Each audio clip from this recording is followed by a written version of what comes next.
The dissolution of the Union of Soviet Socialist Republics was a turmoil-filled process that started in the late 1980s and came to an end on the 26th of December 1991. On that day, the Soviet Union was voted out of existence and became 15 separate countries. Perhaps few felt the impact of this event more than Sergei Krikalev. Krikalev was a Soviet cosmonaut who was 300 kilometers above his homeland as it broke apart below him. He was on the Mir space station at the time and was told that he couldn't come back because the country that was supposed to bring him back no longer existed. Much like Tom Hanks in The Terminal, Krikalev now found himself stranded with no homeland, but in space.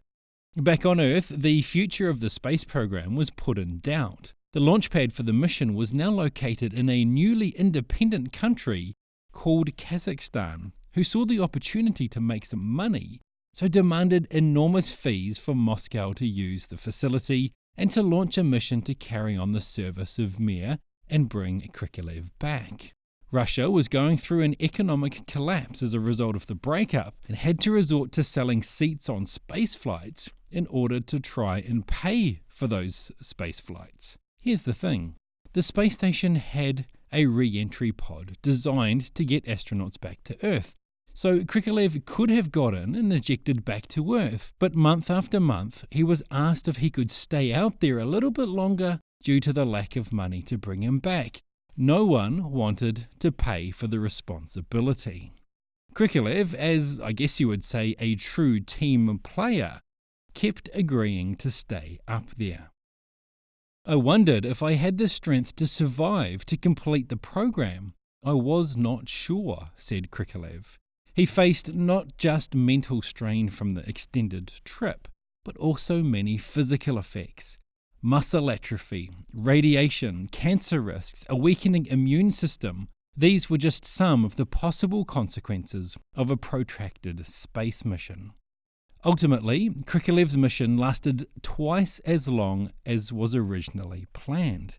He spent 10 months, 311 days to be exact, in space, circling the Earth around 5,000 times in the process.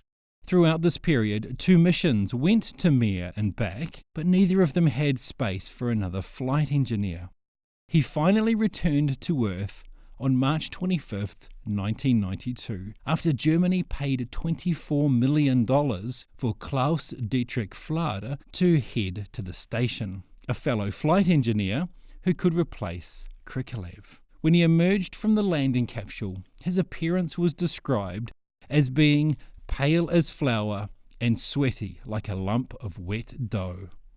A fur coat was thrown over him and he was handed a bowl of soup, and I often wonder how that broth tasted after more than 300 days living on space rations. He retired from spaceflight in 2007 and he currently works as the Vice President of Korolev Rocket Space Corporation Energia. Interestingly, that journey, disrupted by geopolitical shenanigans, was not the end of Krikalev's career as a cosmonaut. Just 2 years after returning to Earth, he again went to space, this time on a NASA mission. And then another couple of years after that, he became one of the first cosmonauts to spend time on Mir's replacement, the International Space Station. Certainly an epic career for the man that was known as the last citizen of the USSR.